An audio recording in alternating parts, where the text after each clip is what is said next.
सिद्धि होई गणनायक करिबर बदन करहु मनोग्रह सुई बुद्धि राशि शुभ गुण सदन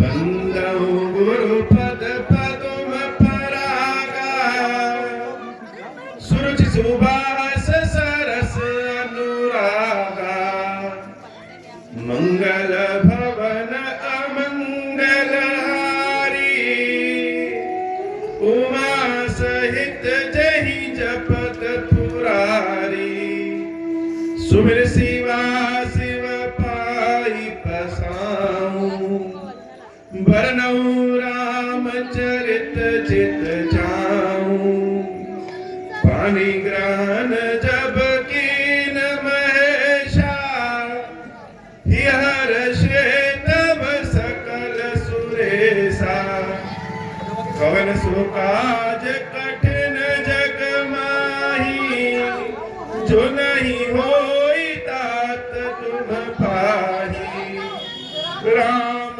काज लगी तब अवतारा सुनता ही भयाऊं पर बतातारा।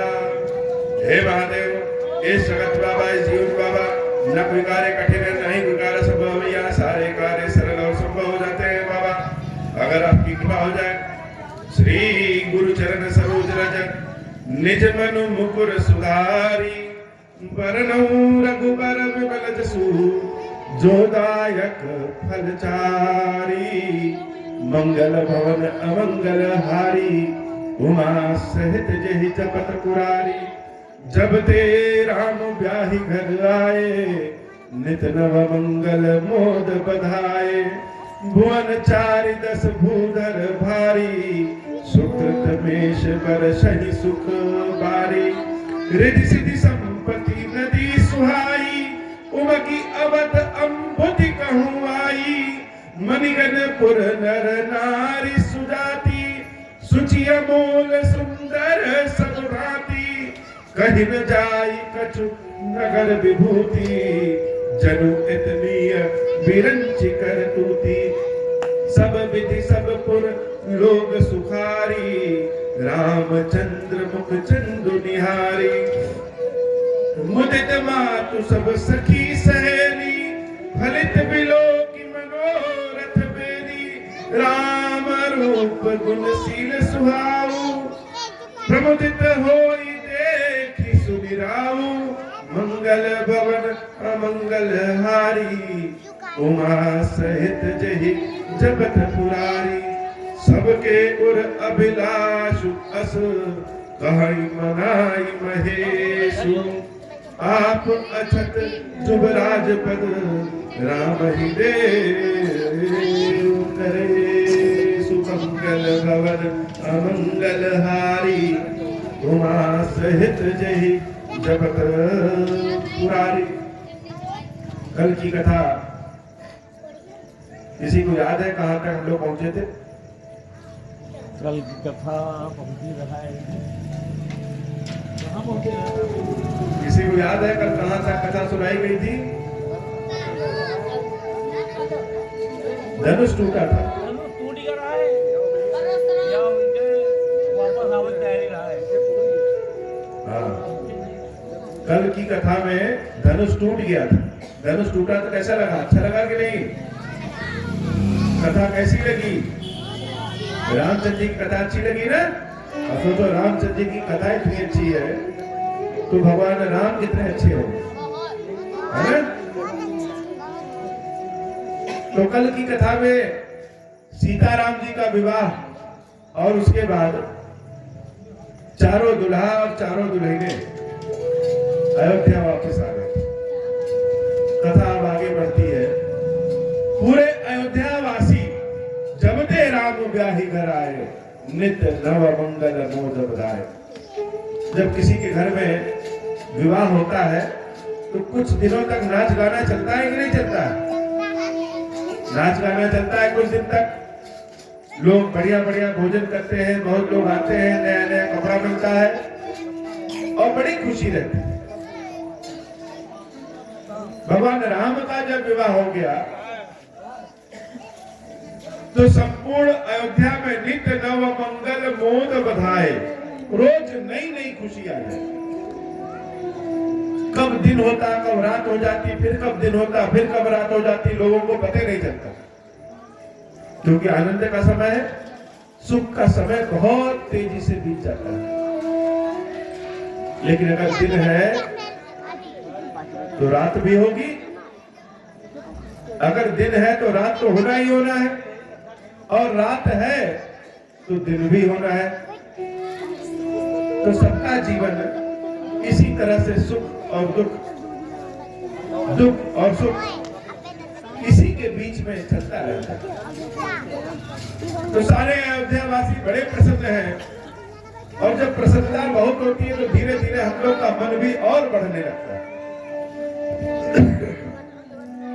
महाराज दशरथ के मन में आया, और महाराज दशरथ के मन में क्यों, संपूर्ण अयोध्या वासियों के मन में आया कि राम जी को युवराज बना दिया जाए। और जब राम जी को युवराज बना दिया जाएगा तो आनंद का भाव और आ जाएगा। तो जब किसी का कुछ मन करे कि चलो आज कहीं घूमने जाना है, या चलो आज जलेबी खाना है, और हमारे पास साधन अगर उपलब्ध रहे तो हम अपने आप को रोक नहीं पाते, मन को रोकना बड़ा कठिन है। इतनी तीव्र इच्छा करती है। खीरेश्वर महादेव जी को कभी जल चढ़ाना रहता है, या खीरेश्वर महादेव जी की सेवा किसी अन्य विधि से करनी रहती है, इतनी तीव्र इच्छा होती है कि मन करता बस अभी तुरंत करना। तो महाराज दशरथ के मन में आया कि राम को युवराज का पद तुरंत दे दे। दौड़े दौड़े कहां गए? अपने गुरुदेव के पास, वशिष्ठ जी के पास। और वशिष्ठ जी के पास गए, उनको प्रणाम किए, ओम श्री राम बोले,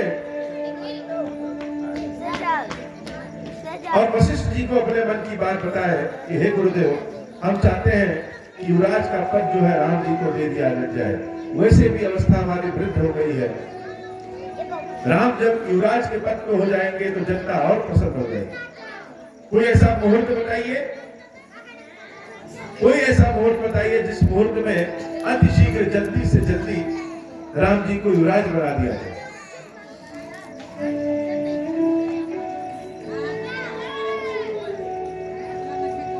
कहाई भुआल सुनिए मुनि नायक, भय राम सब विधि सब लायक, सेवक सचिव सकल पुरवासी, जे हमारे अरिमित्र उदासी। सारी जनता चाहती है, हमारे सब सेवक चाहते हैं, हमारे सब घर वाले रिश्तेदार चाहते हैं, और राम सब विधि से लायक भी है उस पद के लिए। ऐसा नहीं है कि राम केवल दशरथ के पुत्र हैं इसलिए उनको युवराज बनाया जाए, उस लायक भी है, अवस्था भी हो गई इसलिए बनाया जाए। कोई मुहूर्त बताइए जिस मुहूर्त में राम जी को युवराज का पद दे दिया जाए। महर्षि वशिष्ठ कहते हैं, राजन राउर नाम जसु, सब अभिमत दातार। हे महाराज दशरथ, आपके लिए संसार में कोई चीज असंभव नहीं है।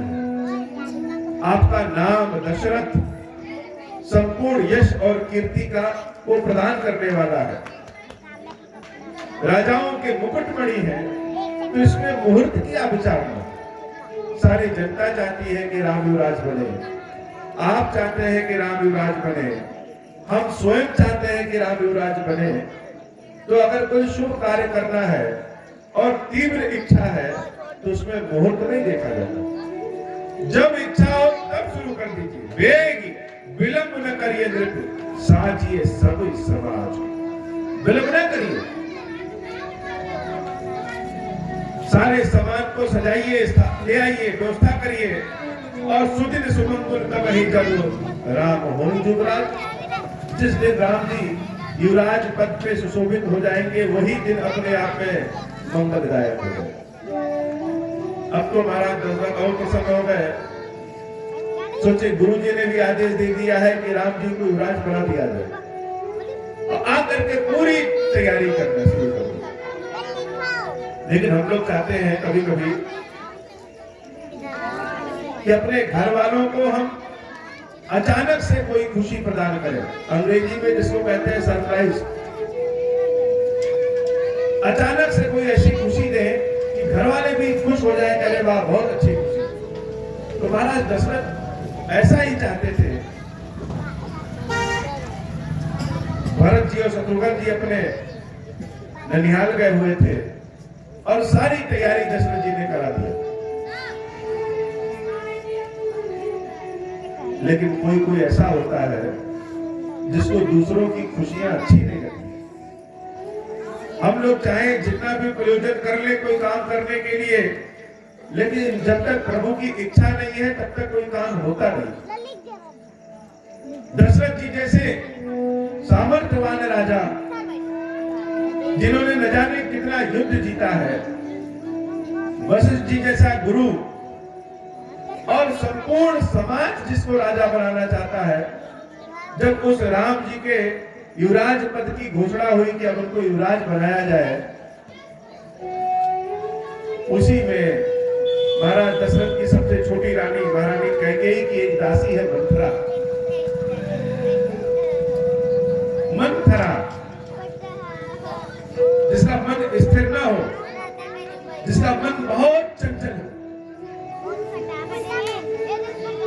बड़े से बड़े बहादुर व्यक्ति भी, बहुत से बहुत विद्वान व्यक्ति भी अपने घर के गृह क्लेश में फंस जाते। बाहर तो युद्ध जीत जाएंगे, बाहर यश कीर्ति भी फैला लेंगे, लेकिन अपने पारिवारिक द्वंद्व में, पारिवारिक क्लेश में उनकी प्रतिभा समाप्त हो जाती है।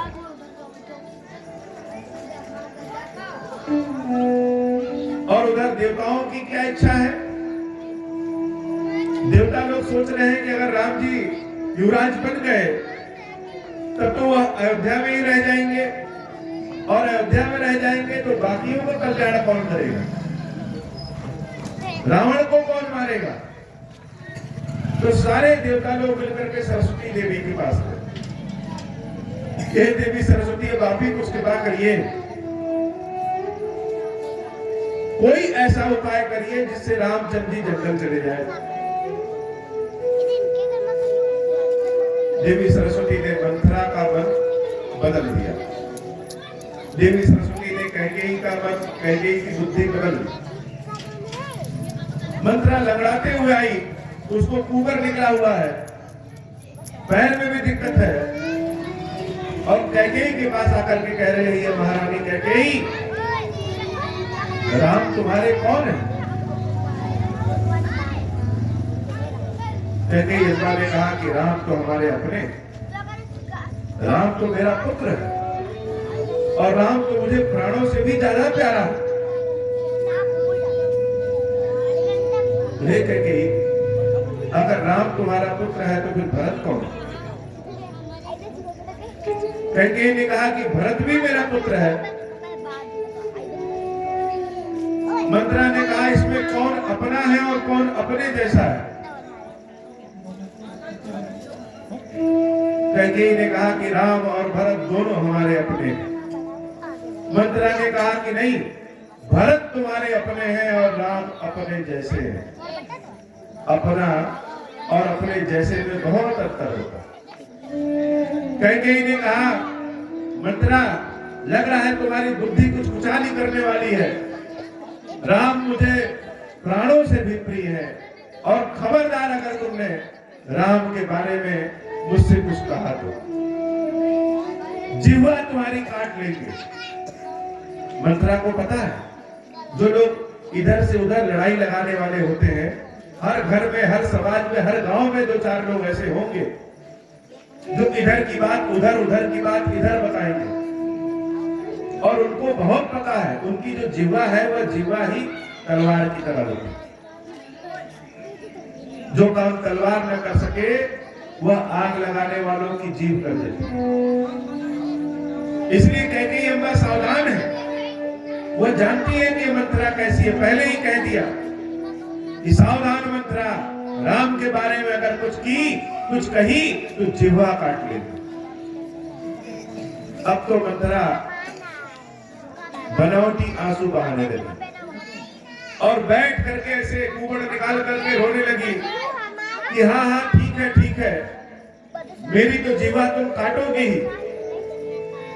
संसार में जो कोई हित का काम करता है सबसे पहले उसी की लोग जीवा काटते हैं। सीधे साधे लोग को हर लोग परेशान करते हैं। चंद्रमा भी जब टेढ़ा रहता है तो ग्रहण नहीं लगता। यह मंथरा इतनी सीधी है। एक तो दैव ने, भगवान ने हमको कुरूप बना दिया है। मेरा रूप नहीं अच्छा है, बहुत ज्यादा मैं पढ़ी लिखी नहीं हूं, अपने विचारों से भी तुमने नीच बना दिया है, और जो मेरा कुबड़ निकला है इसके लिए हम कहीं काम भी नहीं कर पाते हैं, तो दो रोटी तुम्हारे सहारे मिल जाता है।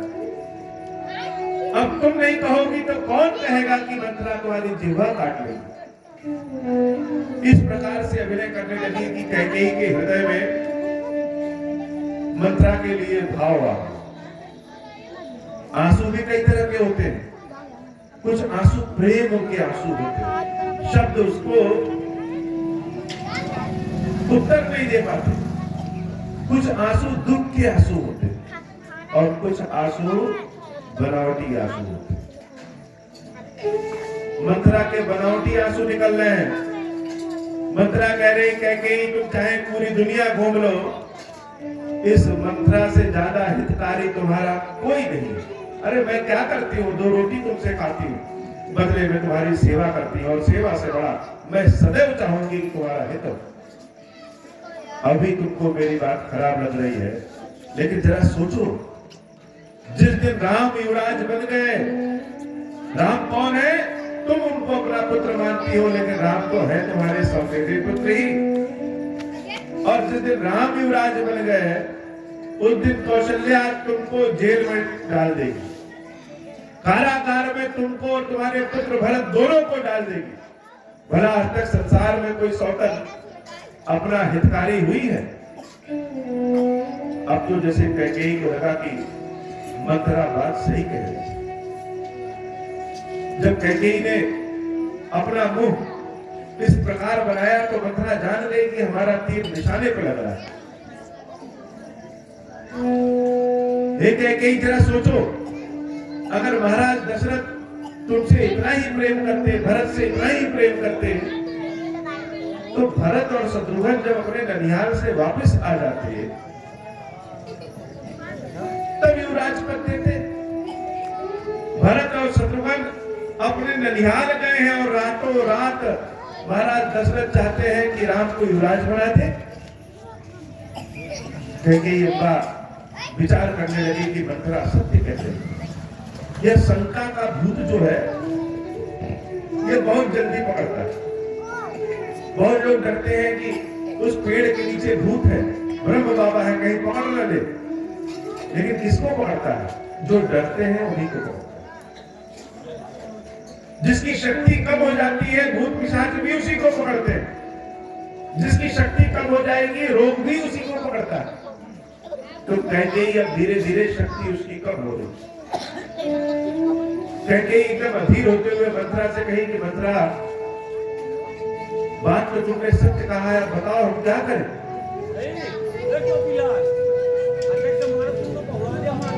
मंथरा कह रही कैकेयी याद करो अपने पुराने दिन। पुराने दिनों में महाराज दशरथ ने तुमको 2 वरदान मांगने के लिए कहा था और तुमने मांगा नहीं। आज वह समय आ गया है कि तुम महाराज दशरथ से अपने दोनों वरदान मांग लो। कैकेयी ने कहा क्या मांग ले? मंथरा ने कहा ये भी समझाना पड़ेगा, तुम्हारी बुद्धि तो बहुत चतुर है, तुम तो राजकाज सब संभालती हो। अच्छा कैकेयी अम्बा है क्या? रामचंद्र जी जो चलना सीखते हैं वह देवी कैकेयी सिखाती है। राम जी और कैकेयी भैया में बड़ा प्रेम है। कैकेयी भैया अपने भरत को बाद में पूछती है, राम को पहले पूछती है। भरत के हृदय में जो राम के लिए प्रेम है वह कहां से आया? मां से ही देख के आया। तीर कैसे चलाया जाता है, कोई सामने बड़ा हो उसका व्यवहार कैसे करना चाहिए, मर्यादा क्या होती है, भोजन कैसे करना चाहिए, भोजन की रुचि से लेकर के सोने जागने तक सब कुछ राम को देवी कैकेयी ने सिखाया। और जो हमारा बहुत प्रिय होता है, दूसरों के कान भरने से हम अपने मन में पता नहीं क्या क्या भर देते। तो हम लोगों को सदैव सावधान रहना चाहिए समाज के मंत्राओं से, ऐसे लोगों से जो मुख पे तो बड़ी मीठी मीठी बात करते हैं और पीठ पीछे कुछ और बात करें, ऐसे लोगों से जो सदैव तोड़ने की बात करें, इनसे सदैव सावधान रहना चाहिए। कैकेयी अम्मा ने कहा, बताओ मथुरा, महाराज दशरथ से जो हमने 2 वरदान के लिए कहा था, कौन सा वरदान मांगे? कैकेयी के सामने मथुरा कुटिल मुस्कान रखते हुए कह रही है, कैकेयी महाराज दशरथ से कहो कि हे महाराज, सबसे पहला वरदान तो यह दीजिए कि हमारे पुत्र भरत को युवराज बना दीजिए। कैकेयी ने कहा ठीक है। और दूसरा वरदान? दूसरा वरदान तो मांग नहीं पाओगी कैकेयी। कैकेयी ने कहा नहीं, बताओ, आज तो तुमने हमको सही ज्ञान दिया, सही दिशा दिखाई, दूसरा वरदान बताओ महाराज दशरथ से क्या मांगे? अपने पुत्र के लिए तो हम कुछ भी कर सकते हैं, और मेरा एक ही पुत्र है वह भरत। दिमाग कब बदल जाए कोई नहीं जानता है। प्रेम के रिश्ते भी टूट जाते हैं जहां लालच आ जाता है, जहां भय आ जाता है वहां प्रेम के रिश्ते भी टूट जाते हैं। मंत्रा कह रही, देवी दूसरा वरदान मांगो, राम को 14 वर्ष का वनवास। कैकेयी एक बार सहम गई। पहला वरदान तो ठीक है, भरत को राजगद्दी, लेकिन उसके लिए राम को जंगल भेजने की क्या आवश्यकता है? मंत्रा ने कहा, यही वरदान तो मेन है, राम जब तक जंगल नहीं जाएंगे तब तक अयोध्या वासी भरत को युवराज बनने नहीं देंगे। कौशल्या ने तो ऐसी चुपचाली चली है कि संपूर्ण समाज ही राम का। तो कैकेयी जब तक तुम राम को जंगल में नहीं भेजोगी, वनवास नहीं भेजोगी, तब तक तुम्हारा काम नहीं होगा। अब तो कैकेयी अम्मा को इसे लगे कि आज हमको कुछ असली ज्ञान मिला। शाम को महाराज दशरथ एकदम आनंद में आ रहे हैं कि चले सूचना दे कि कल तो बहुत उत्सव की घड़ी है, कल राम को युवराज पद पे बिठाया जाएगा। और इस बात से तो कैकेयी भी बड़ी प्रसन्न होगी, क्योंकि कैकेयी का प्रेम राम के लिए सब जानते हैं। जैसे किसी खेत को जोत दीजिए और छोड़ दीजिए तो क्या होगा? उसमें खरपतवार जम जाते हैं। जो आप बिया बोए हैं वो बिया जमे कि ना जमे, खरपतवार पहले जम जाएंगे। ऐसे ही ये मन जो है, ये मन का जो खेत है, इसको जब खाली छोड़ देंगे तो इसमें खरपतवार जम जाते हैं। खरपतवार क्या है? कुविचार। आज इस कलयुग में हम किसी से कह दे कि जरा अपने पड़ोसी की 10 अच्छाई बताइए, तो शायद ही कोई बता पाए। किसी से कह दें कि इनके बारे में 10 अच्छी बात बताइए, तो शायद ही कोई बात बता पाए। और कह दे कि जरा 10 बुराई बताइए, तो 50 बुराई गिना देंगे। यही मन का खरपतवार है कि हमारी दृष्टि देखती क्या है? हमारी दृष्टि यह देखती है कि सामने वाले दीवार का सीमेंट टूटा फूटा है, या हमारी दृष्टि ये दिखती है कि सामने एक दीवार तो है कम से कम। पहले कैकेयी की दृष्टि सकारात्मक थी, मंत्रा को समझाने के बाद कैकेयी की दृष्टि नकारात्मक हो गई। महाराज दशरथ जब आए और कैकेयी से कहे कि हे कैकेयी, कल तो बहुत उत्सव का दिन है, कैकेयी कुछ बोली नहीं रही। कक्ष में एकदम अंधेरा, महाराज दशरथ ने कहा कि इतना अंधेरा क्यों है तुम्हारे कक्ष में?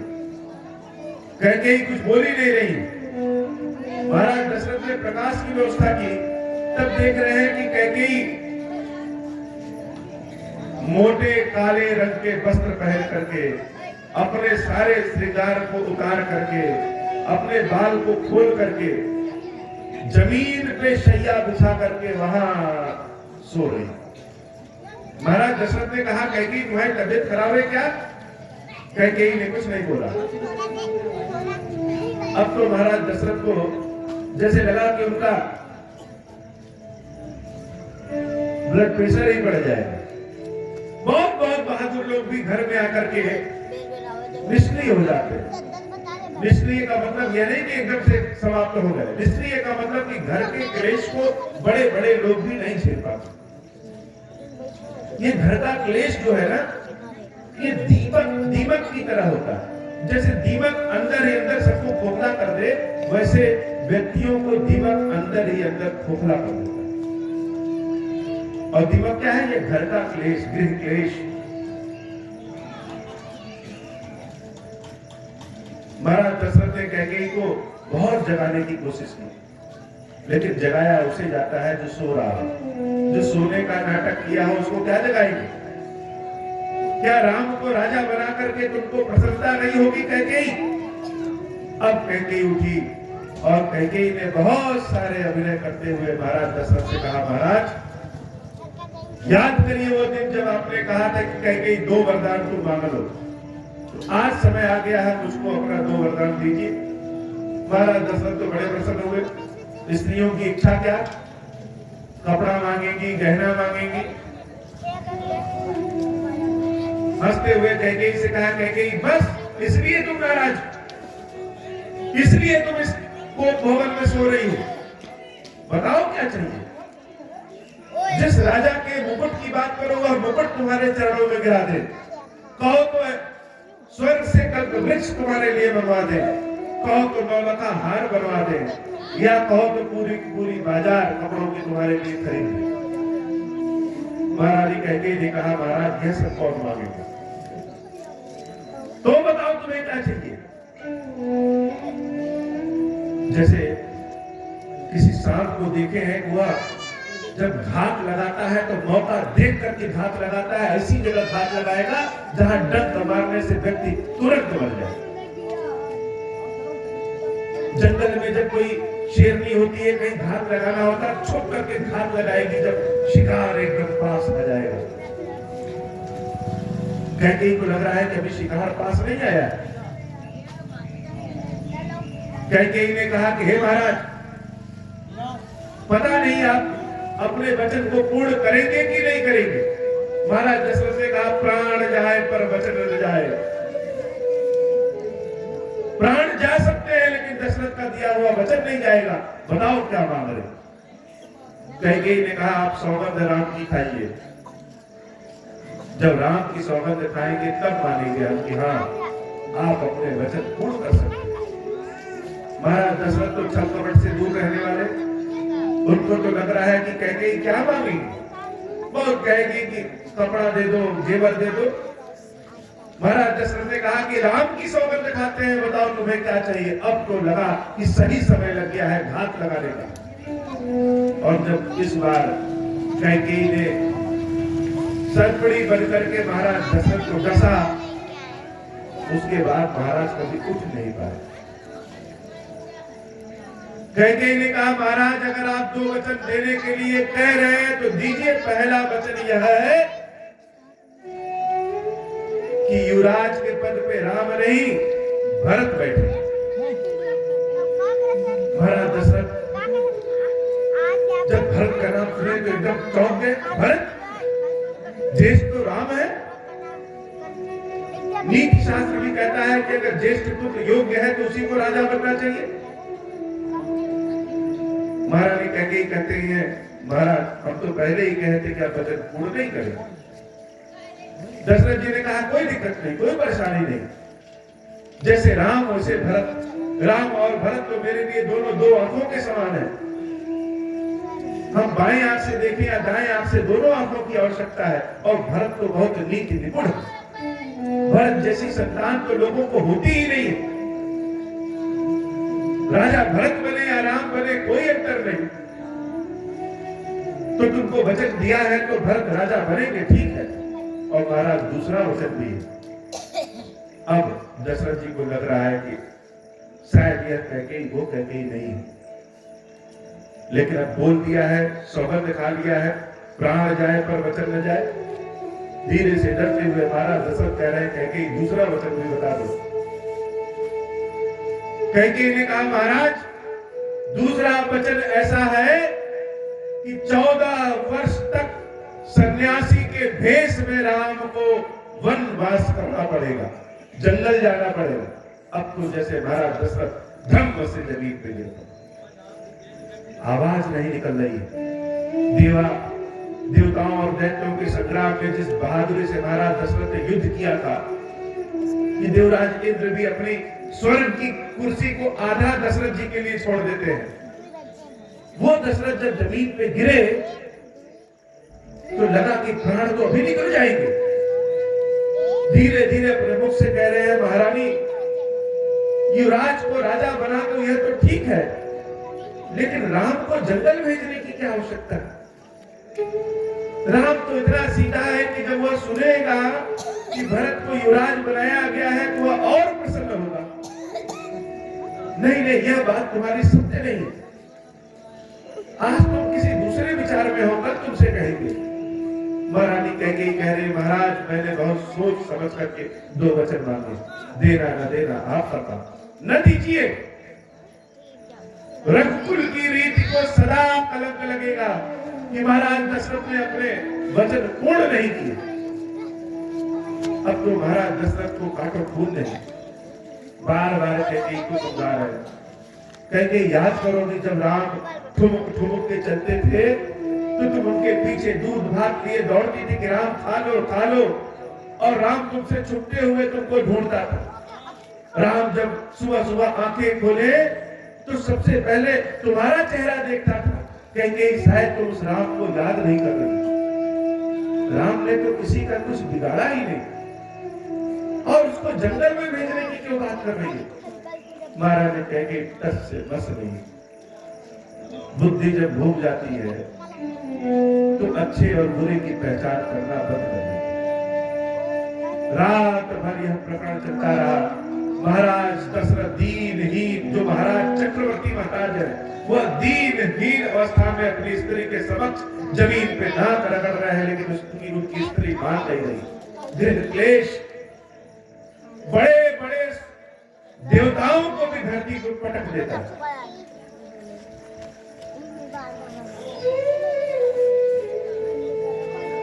आधा पेट भोजन कर लीजिए, गरीबी में जीवन यापन कर लीजिए, लेकिन पति पत्नी के बीच में कभी गृह क्लेश न हो। जिस घर की छत बरसात में टपक रही हो वहां पे भी आप प्रसन्नता से रह लेंगे अगर आपके पति पत्नी में प्रेम है। और सोने का महल बन जाए और पति पत्नी में गृह क्लेश न पटे तो सोने का महल भी कारागार की तरह होगा। सुबह सुबह जब सूर्योदय हुआ तो महाराज दशरथ के महल के सामने उनके सेवक लोग इकट्ठे हो गए, जगाने वाले इकट्ठे हो गए, सारे सचिव अधिकारी इकट्ठे हो गए कि महाराज दशरथ कोई आदेश दे तो हम लोग काम शुरू करें। जो महाराज सुबह सुबह 5 बजे उठ जाने वाले, आज सूरज निकल गया फिर भी महाराज का किवाड़ नहीं खुल रहा। अब कौन पता करेगी क्या हुआ? तब तक महाराज जी के मंत्री सुमंत्र जी आते हैं। सुमंत्र जी को अंदर भेजा जाता है। सुमंत्र जी जब किवाड़ खोल करके महाराज दशरथ के और कैकेयी के कक्ष में जाते हैं तो कक्ष की स्थिति को देख करके जान गए कि लग रहा है कि कैकेयी ने कुछ कुचारी किया। महाराज दशरथ जैसे मरणासन अवस्था में जमीन पे पड़े हैं और कैकेयी एक कोने में खड़ी। सुमंत्र जी ने कहा देवी यह क्या? कैकेयी हंस के कह रही है तुम्हारे महाराज की ही करतूत है। पहले कहते हैं दे देंगे और जब देने का नाम आता है तो लगता है प्राण ही निकल जाएंगे। मेरा वरदान दिए बिना महाराज दशरथ को मृत्यु भी नहीं आएगी। वो कैकेयी जिन्होंने महाराज दशरथ के प्राणों की रक्षा की थी। एक बार महाराज दशरथ जब युद्ध कर रहे थे, युद्ध करते करते उनके रथ का पहिया निकलने वाला था। कैकेयी को भी युद्ध कला का संपूर्ण ज्ञान था। उसने अपनी उंगली उस रथ के पहिए में लगा करके रथ के पहिए को रोके रखा। आज जो जीवन बचाने वाली पत्नी है, जो जीवन बचाने वाली कैकेयी है, वो कह रही है कि मरने नहीं देंगे, पहले मेरा चीज पूरा करो। सुमन जी को समझ में आ गया कि कहां जाए। दौड़ करके राम जी के पास जाते हैं। राम जी कहे आप क्यों आए, हमको बुला लिए होते। राम की विनम्रता देकर के सुमन जी को समझ नहीं आ रहा कि जब राम को दशरथ और कैकेयी के कक्ष में ले जाएंगे तो राम के ऊपर क्या बीते।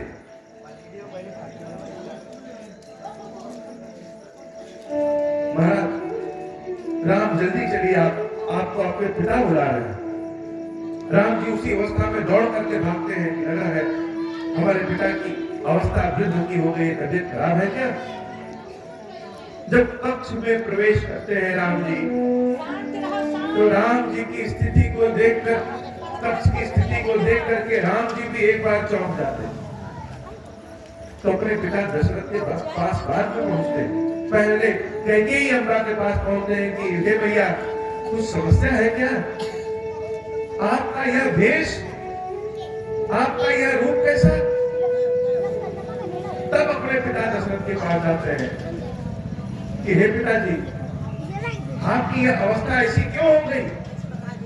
कैकेयी ने कहा हे पुत्र, तुम्हारे पिता तुमसे बड़ा प्रेम करते, तुम्हारे प्रेम के कारण ही दशरथ की यह अवस्था है।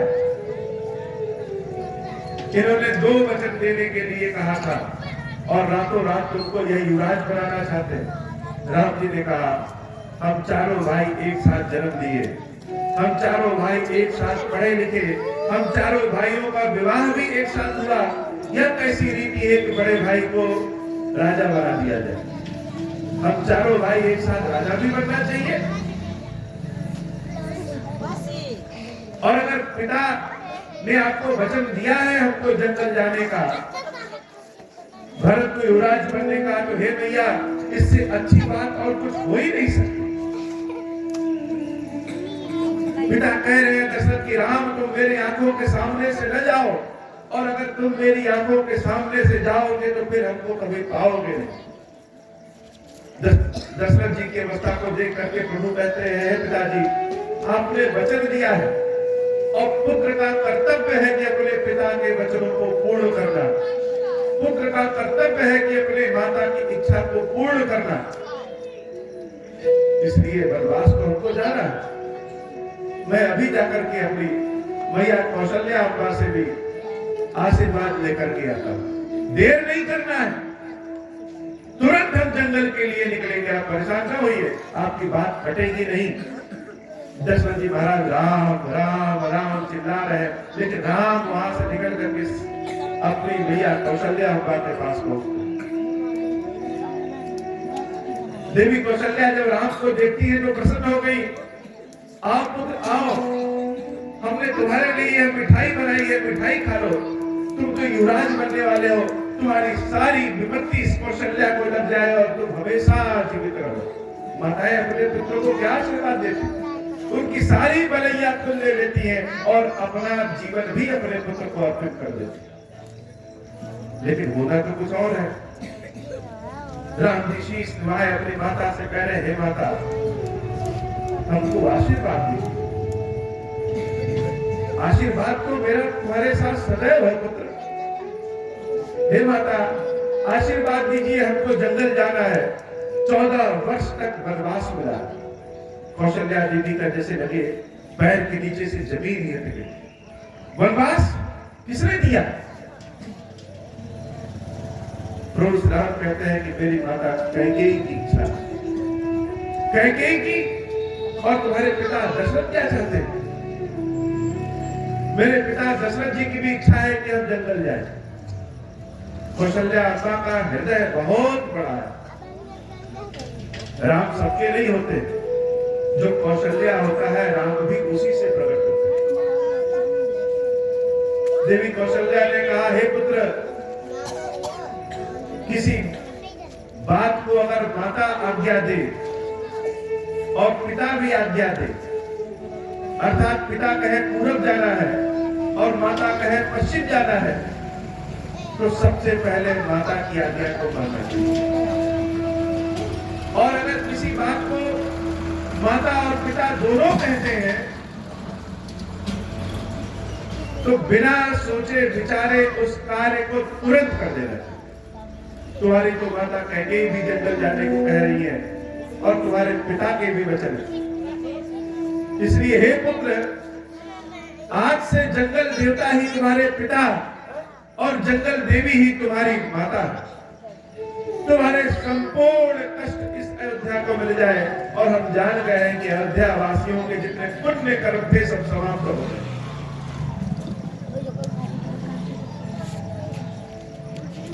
माता और पुत्र की इन बातों को कोई तीसरा भी सुन रहा है, लेकिन वह इतनी मर्यादित है कि माता और पुत्र के बीच में आना नहीं चाहता। जब कानों से सुना, देवी जानकी कक्ष में जब सुने कि राम जी जंगल जा रहे हैं, सोने के पलंग से उतर करके जमीन पे बैठ जाते। देवी कौशल्या ने अपनी बहू जानकी से कभी दिए की बाती को भी नहीं करवाया। इतनी सुकुमारी है सीता कि दीपक जलता है, कौशल्या जाकर के खुद हटा देती है। कभी सीता से नहीं कहती है कि बाती को थोड़ा सा ऊपर कर दो। इतने दुलार में पली और बड़ी है जानकी कि नंगे पैर कभी धरती पे पैर नहीं रखा। जब वो पलंग से अपने पैर को नीचे करती थी तो न जाने कितने राजाओं का मुकुट जानकी के चरणों में रहता था। इतने दुलार में पली बड़ी, इतने दुलार में अपने ससुराल में रहने वाली जानकी जब कानों से सुनती है कि राम वनवास जाने वाले हैं तो पलंग से उतर करके नीचे बैठ जाती। छटपटाहट तो बहुत है, लेकिन जहां पे माता और पुत्र बात कर रहे हैं वहां जा नहीं सकते क्योंकि मर्यादा नहीं कह रही है। तो कह क्या रही है जानकी मैया धरती पे बैठ करके अपने पैर के अंगूठे से धरती को खोद रही है। जैसे हम कोई चीज सुनते हैं, कुछ बोल नहीं सकते हैं, तो बहुत लोगों की आदत होती है अपने नाखून को चबाएंगे, बहुत लोगों की आदत होगी अपने पैर को हिलाएंगे, बहुत लोग को आदत होगी कलम कापी से ऐसे कुछ ना कुछ घोषते रहे। जानकी सुन रही है कि राम कह रहे हैं कि हे माता हम जंगल जा रहे हैं। अब जानकी कैसे कहें? तो धरती को जब अपने पैरों के अंगूठे से खोदना शुरू कर दिया तो देवी जानकी के पैरों में जो पायल बंधी है, वह दोनों पायल आपस में बात कर रहे हैं कि लग रहा है कि अब जानकी का साथ छूटने वाला। क्यों? क्योंकि हृदय का स्पंदन नसों में गूंज रहा है। हृदय धड़ धड़ धड़ धड़ कर रहा है, सारी नसों में टप टप टप टप बहुत तेजी से नसें चल रही है और नसों के स्पंदन से पायल आपस में बात कर रहे हैं कि जानकी का साथ छूटने वाला है, क्योंकि जानकी भी राम के साथ जंगल जाने वाली है। जानकी जब जंगल जाएगी तो पायल को तो उतार के ही जाएगी।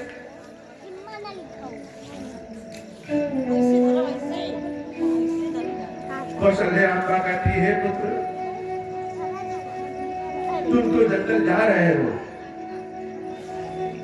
लेकिन यह सीता जो है यह किसके बिना रहेगी? यह इसी अयोध्या में ही रहेगी। और सीता से कह देना कि जब मन नहीं लगेगा तो अपने मायके चली जाएगी, कुछ दिन मायके कुछ दिन ससुराल रह के अपने जीवन को बिता देगी। अब सीता अम्बा को अपने से रोका नहीं गया। सीता को अपार कष्ट है, और कष्ट किस बात का है? कष्ट इस बात का नहीं कि राम जंगल जा रहे हैं, कष्ट इस बात का है कि राम जंगल जा रहे हैं, हमको साथ ले जाएंगे कि नहीं ले जाएंगे। मेन कष्ट इस बात का है, मुख्य कष्ट इस बात का है कि ऐसा ना हो कि राम स्वयं चले जाएं और हमको इसी महल में छोड़ जाएं। अब नहीं रोका गया तो अब आकर के माता कौशल्या से कह रही है, दीनी आशीष सासु मृदुवानी अति सुकुमारी देखी अकुलानी। जब सीता को देख रही है एक बार कौशल्या मैया और एक बार अपने राम को देख रही है, तो सीता को इतना सुकुमार देख कर की है, इतनी सुंदरी है। एक फूल गिर जाए तो सीता के बदन पे लालिमा आ जाती। इतने बड़े कष्ट को यह कैसे सहेगी। पुत्र तो पुत्र है, यह जंगल में रह भी लेगा, लेकिन यह सीता इस महल में बिना राम के कैसे रहेगी। सीता को देख करके अयोध्या स्वयं मृत्यु हो जाएगी। देवी सीता को जब कौशल्या बार बार देखती है तो कौशल्या अम्बा की आंखों से आंसू झरझर झरझर बह रहे हैं। राम को देख करके आंसू नहीं बह रहे हैं, लेकिन सीता को और उसके कष्टों को सोच करके कौशल्या के आंखों से आंसू भर रहे हैं। जब सामर्थ्य समाप्त हो जाता है तो केवल आशीर्वाद बचता है। माँ बाप अपनी जगह जमीन रुपया पैसा सब अपने पुत्रों को बच्चों को संतानों को दे देते हैं, लेकिन एक समय ऐसा आता है कि उनके पास कुछ नहीं, केवल आशीर्वाद दे सकते हैं। कौशल्या ने अति सुकुमारी देख अकुलानी दीन आशीष सास मृदुवानी। देवी कौशल्या के पास केवल आशीर्वाद है।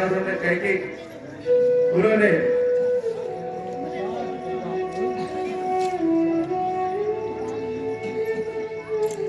कल की तरह रिक्शा वाले प्रकाश जी फिर चल करके आए, गिरेश्वर महादेव का कल्याण करें। बहुत आशीर्वाद दिया सीता को। बैठी नमित मुख सोचती सीता रूप राशि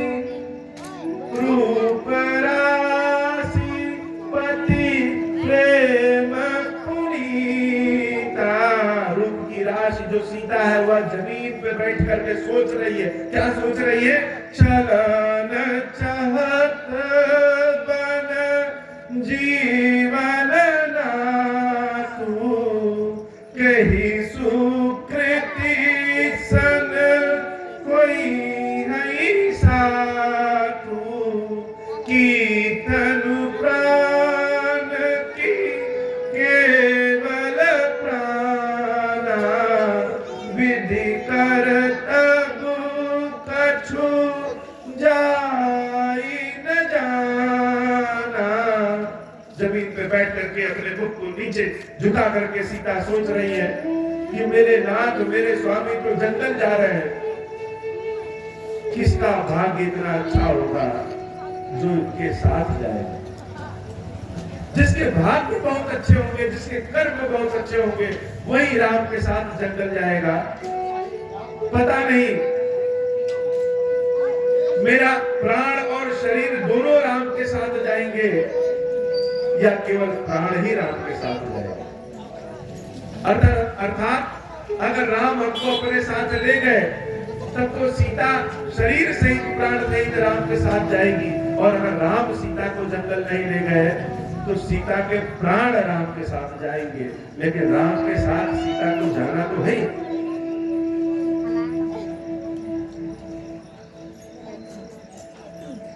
राम जी समझ गए हैं कि सीता क्या चाह रही है,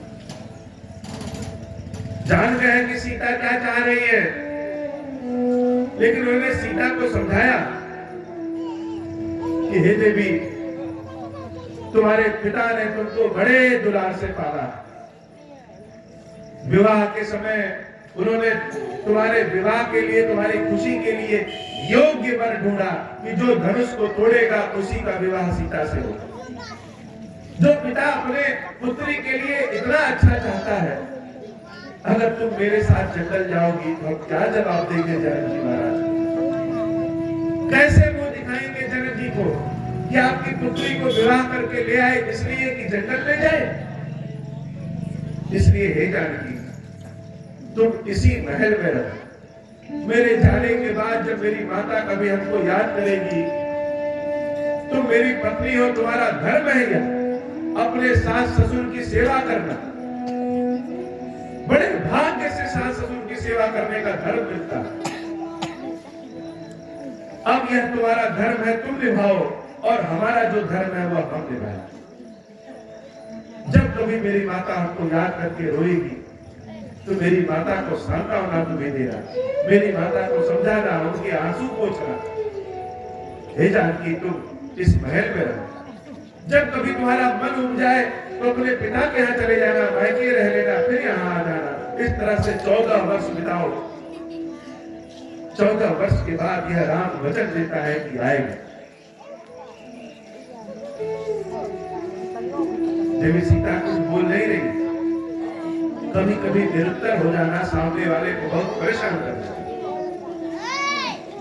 सवाल जवाब जब चलता रहता है तो मन में क्या चल रहा है यह पता चलता है, लेकिन सवाल ही सवाल हो और जवाब न निकले तो सवाल पूछने वाला भी थक जाता है। राम जान रहे हैं कि सीता को मेरी बात अच्छी नहीं लग रही।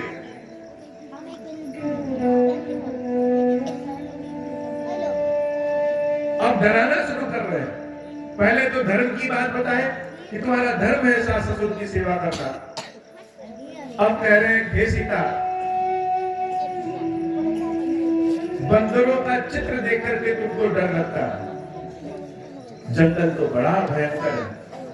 जंगल कोई घूमने फिरने की जगह नहीं है कि लोग सोचे कि जंगल तो बहुत घूमने फिरने की जगह।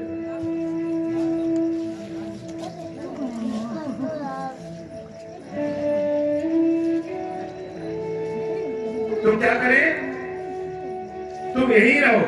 के हरि करी के हरि निश्चर चरहि दुष्ट जंतु बन भूरि विषय वाटिका की सोह सुत सुबह सभी बड़ी। जंगल है, जंगल में बहुत विषैले विषैले सर्प रहते हैं। यहाँ तो रास्ता बना हुआ है, यहाँ नहीं चल पाते हैं। जंगल में तो रास्ता नहीं बना।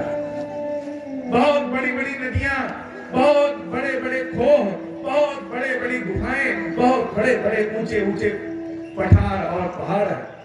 जंगल का पानी पैरों में लग जाता है। कहीं भोजन मिले न मिले, कभी हो सकता है जल ही न मिले। भोजन मिले न मिले, कपड़ा मिले न मिले, शीत लगे या बहुत गर्मी लगे, बरसात बहुत लगे, तो जंगल का कोई ठिकाना नहीं। बड़े बड़े जंगली जानवरों के साथ साथ जंगल में राक्षसों का भी राज है। तुम जंगल में रह नहीं पाओगी। अरे जंगल तो जंगलियों के लिए बना, तुम्हारे जैसे राजकुमारी के लिए जंगल नहीं बना। जो लोग जंगल में जन्म लेते हैं, जो लोग जंगल में पले बड़े हैं, उनके लिए जंगल बना। हे सीता, तुम जंगल में रह नहीं पाओगे। धर्म का पालन करो, और तुम्हारा धर्म यह है कि पति जो आदेश दे उस आदेश का पालन करना चाहिए। तुम्हारा धर्म है कि अपने सास ससुर की सेवा करो। तुम्हारा धर्म है कि इस अयोध्या की प्रजा की देखभाल करो। तुम्हारा धर्म है कि जो मैं कहूं वह करो। सीता मैया सुन रही है, बोल कुछ नहीं, क्योंकि जब हम कुछ ठान लेते हैं तो फिर ठान लेते हैं। प्रेम का कान और आंख नहीं होता। प्रेम तो एक ऐसा है कि किसी पत्थर पे अगर आपका दिल आ जाए और लोग चाहे जितना प्रमाण दे यह पत्थर है, पत्थर है, पत्थर है, लेकिन आप कहेंगे नहीं ये भोले बाबा है। कितना भी लोग कहें कि तुम मूर्ख हो, साइंस कहां से कहां पहुंच गया, विज्ञान कहां पहुंच गया, तुम एक पत्थर के पीछे पड़े हो। लेकिन प्रेम है, प्रेम तो प्रेम है, उसके आंख और और जानकी को राम से अथाह प्रेम है। सामने सास है, पति भी है, बोले कैसे? पति पत्नी में आपस में तो बात हो सकती है, लेकिन सीता इतनी मर्यादित है कि सास के सामने कभी आवाज नहीं निकाली। आज कैसे बोले? भगवान राम विनती भी कर रहे हैं, डरा भी रहे हैं, समझा भी रहे हैं कि मान जाओ। यहाँ मुलायम मुलायम गद्दे पे तुम सोती हो, वहां जमीन पे सोना। अरे बहुत सी दशा तो ऐसी है कि हम बता नहीं सकते कि जंगल की दशा कैसी। लेकिन राम जो बोल रहे हैं, सीता सब सोच ले रही। और जब बोलना शुरू करती है सीता, स्त्रियों के सामने भला कौन बोल सकता है? और स्त्री अगर जानकी की तरह पति धर्म वाली हो, स्त्री अगर जानकी की तरह मर्यादित हो, स्त्री अगर जानकी की तरह विदुषी हो, जानकी का मतलब जो जन जन की जान जाए वही जानकी। सीता अम्बा कहती है, सुनी मृदु बचन मनोहर पिय के, लोचन ललित भरे जलसिय के। आंखों में आंसू भर करके शब्द कम निकल रहे हैं और आंसू ज्यादा सीता के निकल रहे हैं। सीता हाथ जोड़ करके कहती है कि हे प्रभु, जो बात आपने कही सब सत्य है। सास ससुर की सेवा करने वाली स्त्री को स्वर्ग मिलता है। बड़े भाग्य से सास ससुर की सेवा का फल मिलता है। बड़े भाग्य से सास ससुर की सेवा करने का समय मिलता है। पति की आज्ञा मानने वाले तो बहुत सी स्त्रियां हैं जो अमर हो गई। स्त्री के लिए पति धर्म पालन ही सबसे बड़ा धर्म है। बात आपकी सब सत्य है। लेकिन हे प्रभु, मेरी दुष्टता को क्षमा करिएगा। एक बात यह है, मैं पुनि समझी, जहां तक मुझे समझ में आया है, देखी मन माही, पिया वियोग सम दुख जगनाही। कि पति के वियोग के समान संसार में कोई दूसरा दुख है ही नहीं। एक ही जवाब से राम निरुत्तर हो गए। बहुत बड़े बड़े प्रश्न राम ने किए, बहुत बड़ी बड़ी बातें राम ने की, लेकिन सीता के एक ही जवाब से राम निरुत्तर हो गए। स्त्री के लिए सबसे बड़ा दुख क्या है? पति का वियोग। यह स्त्री के लिए सबसे बड़ा दुख है। और हे प्रभु, माता हो, पिता हो, स्त्री हो, स्त्री के लिए जितने भी रिश्ते हैं, सारे रिश्ते शुरू किससे होते हैं? सब पति से शुरू। आपके साथ विवाह करके हम आए हैं, कभी कोई हमारा सास है, कभी कोई हमारा ससुर है, कभी कोई हमारा देवर है, कभी कोई हमारा ननद है। आपके साथ विवाह करके आए हैं, तभी यह अयोध्या की प्रजा हमारी है। और स्त्री के लिए सबसे बड़ा दुख क्या है? अपने पति से वियोग। भोग रोग सम भूषण भारू। आप कह रहे हैं कि इस राजमहल में हम रहे, जंगल में भूमि में शयन करना पड़ेगा और राजमहल में गद्देदार शैया है, तो बिना पति का भोग भी जहर के समान। जब पति ही नहीं तो सुख किस काम का, श्रृंगार किस काम का और धर्म किस काम का? हे प्रभु, संसार में अगर मुझे सबसे ज्यादा कोई प्रिय है तो सिर्फ राम है। और अगर धर्म करने से स्वर्ग मिलता है और अधर्म करने से पाप मिलता है, यह सीता न धर्म को जानती है, न नरक को जानती है, न पाप को जानती है। सीता के लिए धर्म केवल राम है। तो आप कह रहे हैं कि जंगल में भूत बेताल राक्षस जानवर सब हमको खा लेंगे। अरे जब मेरे रक्षक आप हैं, तो शेर की सिंघनी को क्या कोई सियार नजर लगा सकता है? अब चाहे मृत्यु से साथ ले जाइए, चाहे शरीर सहित साथ ले जाइए, राम सीता तो आपके साथ ही जाएगी। कौशल्या देवी भी कुछ नहीं बोल रही है और राम भी निरंतर हो गए। सत्य बात, हम कोई काम करें और डरे, यह तो पाप हो रहा है। कोई काम इस लालच में करें, यह तो धर्म हो रहा है। इन सारे चीजों से परे है प्रेम। बड़ी एक अद्भुत बात है कि रामायण के समय राम जी के युग में सीता का हरण एक राक्षस करता है और राम अपनी सीता को बचाने पहुंच जाते हैं। लेकिन यही राम जब भगवान कृष्ण के रूप में अवतार लेते हैं तो यही लक्ष्मी जी रुक्मिणी जी के नाम से जो अवतार ली है वह राक्षस के पास रहती। रुक्मिणी का भाई और रुक्मिणी के रिश्तेदार शिशुपाल, ये सब राक्षस हैं और वहां से भगवान अपनी रुक्मिणी का हरण करते। अर्थात रामायण काल में भगवान की देवी का हरण राक्षस करते हैं और द्वापर युग में कृष्ण काल में ऐसी स्थिति समाज की हो जाती है कि भगवान को ही हरण करना पड़ेगा। तो धर्म क्या है? धर्म अर्थात जो धारण किया जा सके।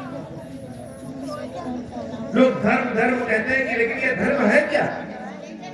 तो धर्म अर्थात जो धारण किया जा सके। क्या धारण किया जा सके? चोरी, बेईमानी, अमर्यादित व्यवहार, क्या यह धारण किया जा सकता है? कौन चाहेगा कि चोरी, बेईमानी, अमर्यादित व्यवहार हमारे परिवार का है? इसको धारण नहीं किया जा सकता, अर्थात यह धर्म नहीं। तो धारण किसको कर सकते हैं? सत्य, निष्ठा, ईमानदारी, भगवत भजन, दया, दूसरों की सेवा करना,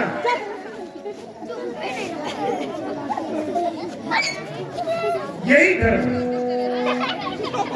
तो एक स्त्री के लिए अपना पति ही धर्म है। इसलिए हे प्रभु, इस सीता को चाहे जीवित ले जाइए, चाहे सीता के प्राण ले जाइए, सीता तो आपके साथ ही है। अन्यथा अगर आप जाएंगे तो सीता 14 वर्ष क्या 14 दिन भी जीवित नहीं पाएगी। आप कह रहे हैं 14 वर्ष के बाद मुलाकात होगी, सीता की तो मृत्यु हो जाएगी। राम निरंतर है और देवी कौशल्या भी कुछ बोल रहे हैं। कौशल्या ने राम से कहा, हे राम, सत्य कह रही है सीता, तुम इसको अपने साथ ले जाओ। सीता ने कहा, प्रभु, जब हम आपके साथ चलेंगे, जंगल में चलते चलते आपके पैर में छाले पड़ जाएंगे तो हम आपके पैरों को दबाएंगे। प्रभु, जब जंगल में आपको भूख लगेगी तो यह जानकी आपके लिए भोजन बनाएगी। आप जहां शयन करेंगे उस जगह को फूल पत्तों से सजा देगी। आप जिस जगह पे निवास करेंगे उस जंगल को भी मंगल ही जानकी बना देगी। अब तो मौका मिला है कि जानकी को अपने कर्म दिखाने का। अब तो मौका मिला है कि पति सेवा कैसे करते हैं जानकी को। इस महल में तो हम सेवा कर ही नहीं पाते। दास दासियां हैं, माताएं हैं, सब लोग राम को पलकों पे बिठाए, सीता तो कुछ कर ही नहीं पाती। आज मौका मिला है, आज भाग्य मिला है। ये सीता जब जंगल आपके साथ जाएगी और आपके पांव में जब कंकड़ चुभ जाएंगे तो मैं आपके कंकड़ों को निकालूंगा। इसलिए मेरे बिना तो आप भी नहीं रह पाएंगे। आप चाहे कितना भी कठोर बन लीजिए राम, लेकिन यह जानकी जानती है कि राम कितने कोमल है। सीता आपका भी तैयार हो गई प्रभु श्री राम के साथ जंगल जाने के लिए। राम जी ने कहा, जल्दी से तैयारी करो, अभी निकलना।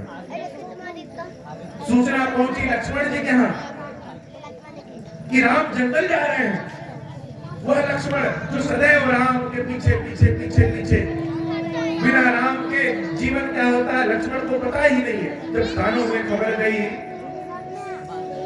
कि राम जंगल जा रहे हैं तो लक्ष्मण के भी मन में यही इच्छा है। यह कोई नहीं सोच रहा है कि राम को रोक ले, हमको साथ ले जाएंगे कि नहीं ले जाएंगे। दौड़ते भागते राम के पास पहुंचे और प्रभु के चरणों को पकड़ लिया, कह रहे हैं, हे प्रभु, हमको अपने साथ ले जाएंगे कि नहीं? अब राम तो लक्ष्मण के बिना रहे ही नहीं। राम की पताका ही लक्ष्मण है। लक्ष्मण से राम जी ने कहा कि लक्ष्मण, तुम भी मेरे साथ चले जाओगे तो अयोध्या का क्या होगा? लखन जी कह रहे हैं अयोध्या रहे या डूब जाए, इस लक्ष्मण के लिए तो राम ही है। राम जी कहते हैं भैया जाओ माता सुमित्रा से आदेश लेकर के आओ। अब लक्ष्मण जी बड़े चिंतित हो गए कि सुमित्रा मैया के पास जाएंगे, पता नहीं सुमित्रा मैया आदेश देंगी कि नहीं देंगी। माताएं आदेश कैसे दें? डरते हुए सुमित्रा माता के पास जाते हैं। लक्ष्मण जी कहते हैं माता आदेश दीजिए। सुमित्रा मैया कहती है क्या? किस बात का? मुझे वन जाना। किसके साथ? राम के साथ। राम वन जा रहे हैं? किसने कहा? सुमित्रा माता समझ गई कि कैकेयी ने कुछ उचारी की है। कैकेयी के व्यवहार से तो सब जानते हैं। लक्ष्मण जी डरे हुए कहीं ऐसा ना हो सुमित्रा माता कहते रुक जाओ, तुमको नहीं जाना है, राम जा रहे हैं तो जाने दो।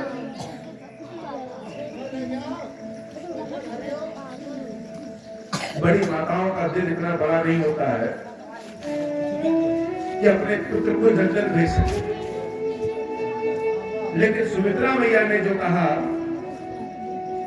वह पूरे रामचरितमानस में सबसे अच्छी बात है। अवध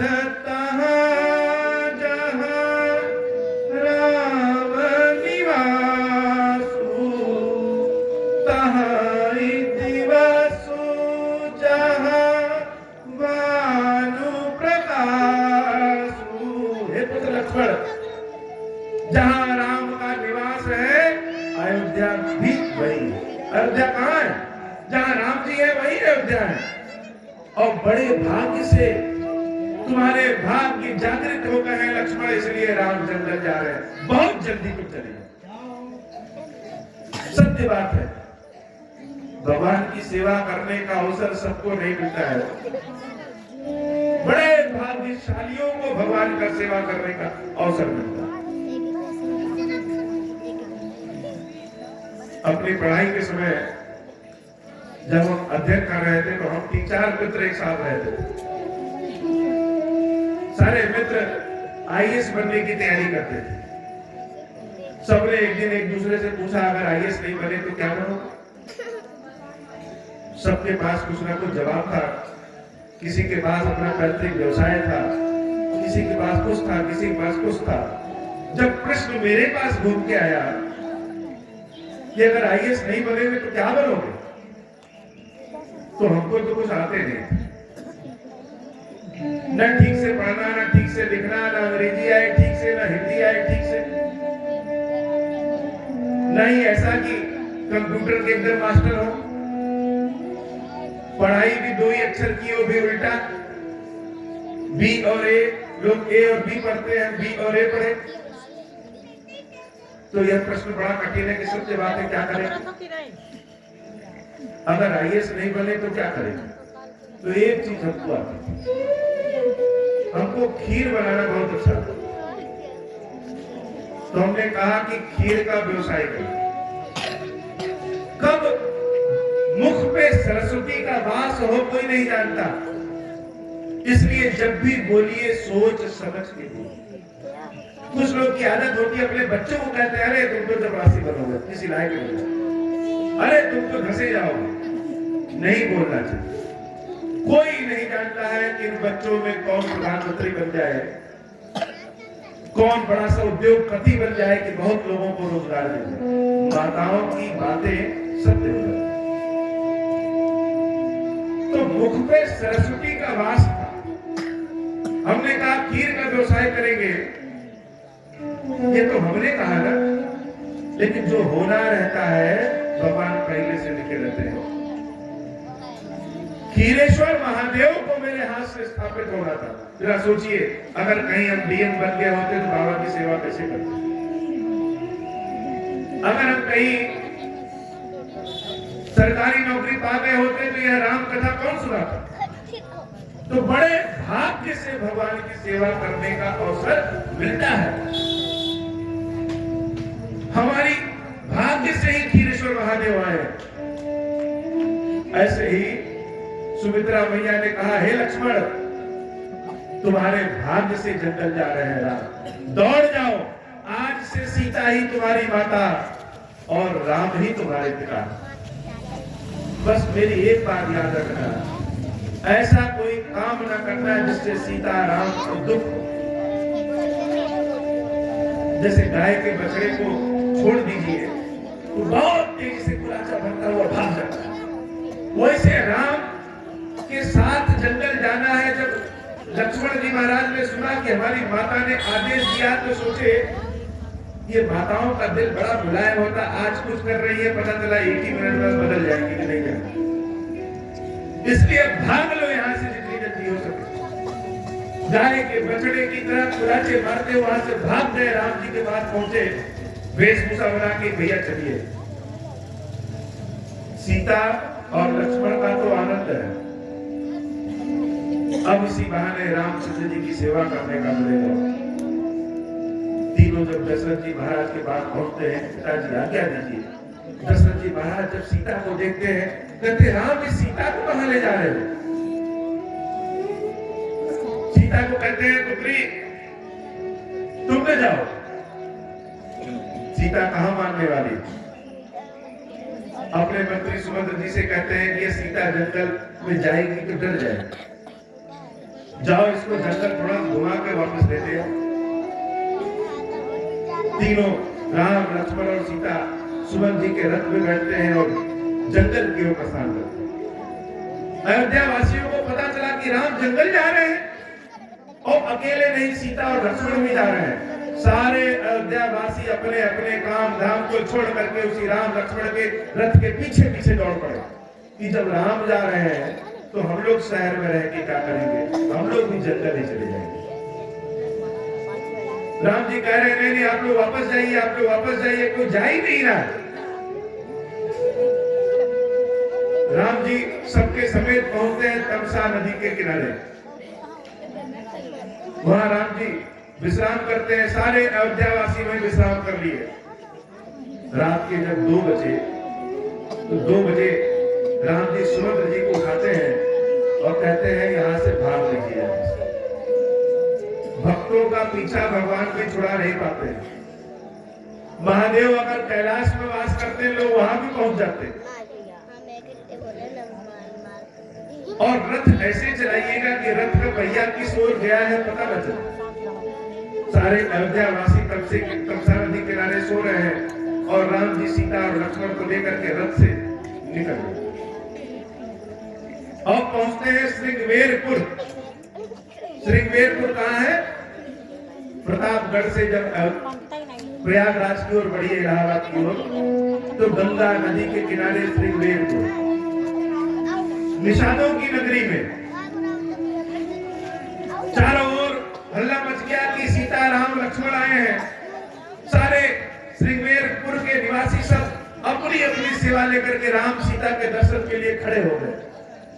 उन लोगों को लगा कि सीताराम तो घूमने फिरने आए हो, लेकिन जब वेशभूषा देखते हैं ये तो बलबल वस्त्र धारण किए हैं। निषादों के राजा निषाद राज जी राम को देखते रोने लगते।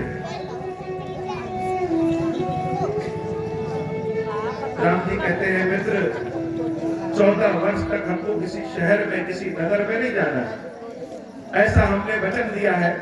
इसलिए एक बरगद के वृक्ष के नीचे सीताराम जी रात्रि निवास करते। भैया लक्ष्मण पूरी रात्रि भर धनुष बाण लेकर के खड़े हैं सीताराम की पहरेदारी करने के लिए। और जब सुबह हुआ तो राम जी ने बरगद का दूध मंगाया। जो बाल राम के इतने सुंदर बड़े बड़े राजकुमारों वाले, उस बाल पे राम जी अपने हाथों से जब बरगद का दूध लगाते हैं, वह दृश्य सोचिए कैसा हो। राम जी की कथा सुनने का असली आनंद तब है जब आप आंख बंद करिए और वहीं पहुंच जाइए जहां राम है। इतने सुंदर राम जो राजकुमार है, अपने बालों में बरगद का दूध लगाते हैं कि सारे बाल जो है जटाएं बन जाए और जटा बना करके बांध लेते हैं। अपने हाथ से लक्ष्मण जी के बाल में दूध लगाते और राजकुमार राम जटाधारी राम बन जाते। भगवान पहुंचते हैं गंगा नदी के किनारे और जो राम का नाम सबको भवसागर से पार लगाता है, वो राम केवट से विनती करते हैं कि केवट हमको उस पार पहुंचा।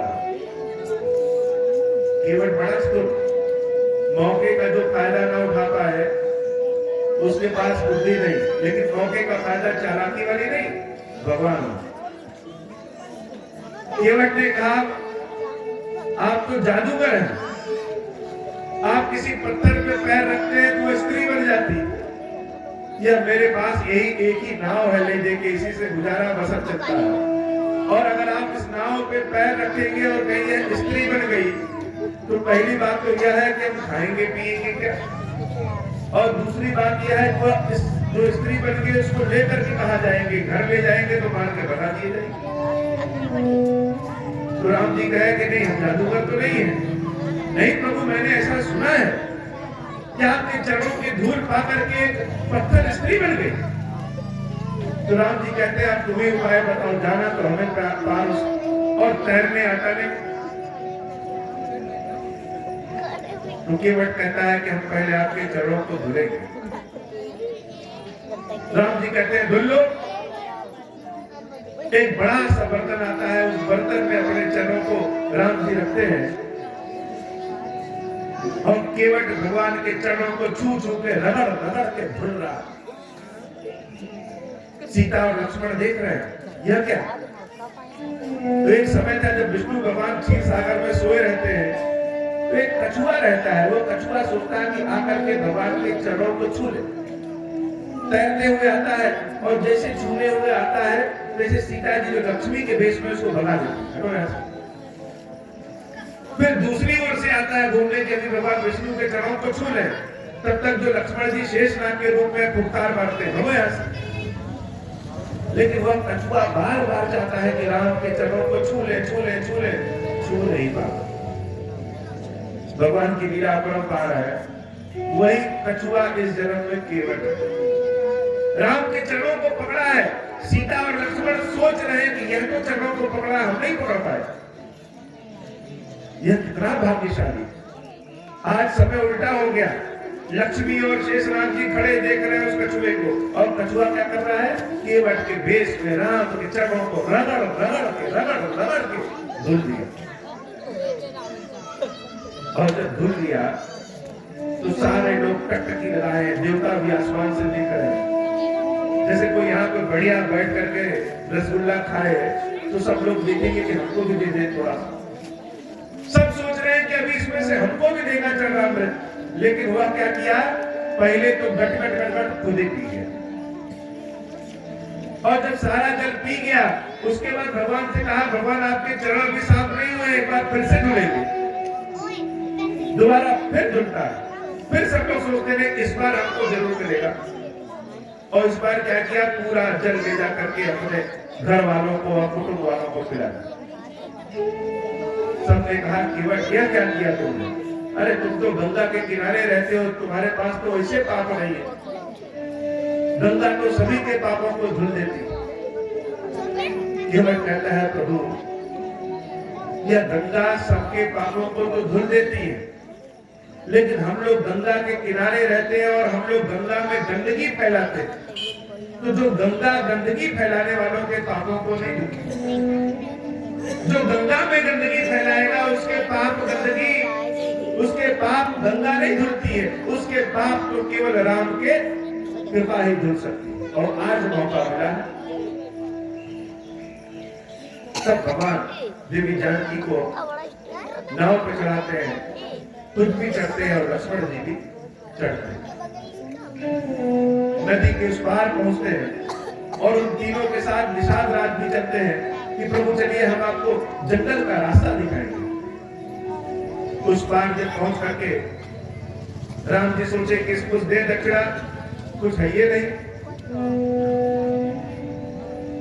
1 रुपए भी राम के पास नहीं, कुछ दे दक्षिणा। तो जब हम लोग के पास पैसा रुपया खत्म हो जाता तो किसकी ओर देखते हैं? अपने घर वाली की ओर देखते हैं। कुछ ना कुछ चुरा के रखी होगी तो कहीं ना कहीं चल जाए। राम जी जानकी की ओर देखे, और स्त्रियों का स्वभाव होता है कुछ ना कुछ वो बचा के रखी है। जानकी ने अपनी अंगूठी निकाला और राम जी को दे दिया। राम जी केवट को देना चाह रहे हैं और केवट कह रहा है प्रभु इतने भी बेवकूफ हो नहीं है, पैसा आपसे ले लेंगे तब तो हमारा सारा पुण्य खत्म हो गया, कुछ नहीं लेंगे आपसे, कुछ नहीं। राम जी कह रहे ले लो ले लो। नहीं प्रभु कुछ नहीं लेंगे, अगली बार जब आप आइएगा तब भले दे देंगे। वही अंगूठी रामचंद्र जी अपने हाथों में पहन लेते। सीता कहते हैं कि आपके हाथ में कोई अंगूठी नहीं है, पहन लीजिए। राम जी उस अंगूठी को अपने हाथ में पहन लिए, और जब आगे बढ़ते हैं चारों ओर सूचना पहुंच गई कि कोई ऐसा है जो 2 युवक हैं, एक गोरे रंग का और एक सांवले रंग का, और उनके बीच में एक स्त्री बड़ी सुंदर है। सब चले आ रहे हैं, इनको देखने का अपना बड़ा सुंदर फल है, जो इसको देखेगा नहीं वो अभागा। दौड़ दौड़ करके सब चले आ रहे हैं। चलते चलते एक जगह थक हार के प्रभु बैठ जाते हैं। जब बैठ जाते हैं तो तुरंत जानकी क्या करती है? राम के चरणों को दबाने लगती है। लक्ष्मण भैया पंखा कर रहे हैं। तब तक गांव वालों को पता चला कि सीताराम यहाँ आए हैं। दोने में बेर का फल, कंदमूल का फल, जो जो उनके घर है, बहुतों के पास तो शहद है, जंगलियों के पास क्या होगा? मधुमक्खी से शहद निकालते। बहुत दिव्य तरह के तेल ले करके भगवान राम के चरणों पर मालिश करने लगे। जल ला करके दे रहे प्रभु से मुंह अपना धुल लीजिए, शीतल जल, भगवान इसको खा लीजिए। सोचिए जिस रास्ते से सीता और राम जंगल जा रहे हैं, उसी रास्ते पे हमारा भी एक घर हो। आंख बंद करके सोचिए कि उसी रास्ते पे हमारा भी घर हो, और भगवान जिस वृक्ष के नीचे बैठे हैं वह वृक्ष के नीचे के बगल में हमारा घर है, और हम जल ला करके भगवान राम को दे रहे हैं कि भगवान दीजिए आपके चरणों को हम धुल दें। एक साधु महात्मा जब घर में आ जाता है तो लोग उसके चरणों को भी पूछते हैं। जब राम उस रास्ते से जा रहे हैं वो भी सीता के साथ, यह ओम श्री राम, जैसे ओम श्री राम जा रहे हो तो कितना आनंद आएगा कि काश हमारा घर, और होगा भी। हम लोगों के न जाने कितने जन्म हुए हैं और मृत्यु हुई, किसी न किसी जन्म में जंगली तो होंगे। चित्रकूट के जंगल में हमारा घर होगा जहां राम सीता बैठे और हम उनके चरणों को धुल रहे। बहुत सारी स्त्रियां आ गई। स्त्रियां जानकी को अपने पास ले जाकर के बैठा और जानकी से पूछ रही है, जैसे स्त्रियों का स्वभाव है, कि ये दोनों जो युवक हैं, इन दोनों में कौन कौन है? जानकी भैया कह रही है जो गोरे रंग के हैं ये मेरे देवर लक्ष्मण। और कहने में वाक्पटुता कैसी कि लघु देवर, अर्थात इनके अलावा मेरे 2 देवर और हैं। और यह जो सांवले हैं, सांवले की ओर देख करके जानकी भैया मुस्कुरा देती है, वो बोलती कुछ नहीं। सारी स्त्रियां जान लेगी यह जो सांवले हैं यह इनके पति। बहुत वृद्ध वृद्ध स्त्रियां भी जानकी के चरणों को पकड़ लेती। और अनोखी बात तो यह है कि जब हम किसी के चरण को पकड़ते हैं तो आशीर्वाद मांगते हैं, लेकिन वह सारी स्त्रियां सीता को आशीर्वाद दे रही हैं, पकड़ी है चरण और आशीर्वाद दे रही है कि तुम्हारा सुहाग सदैव अमर रहे। और जैसे पार्वती अपने पति की बहुत प्रिय है, वैसे सीता तुम अपने पति की बहुत प्रिय हो।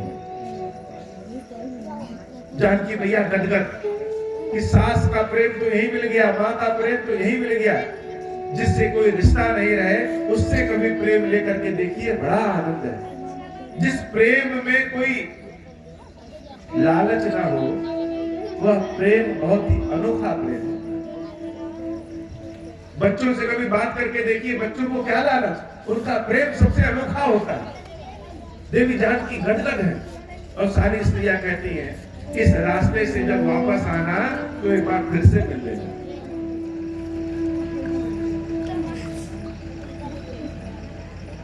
सीताराम जी वहां से उठ के चलते हैं और जानकी मैया गंगा मैया से प्रार्थना करती हैं कि हे मैया ऐसी कृपा करो कि 14 वर्ष के बाद मैं अपने पति और देवर के साथ सकुशल वापस आऊं।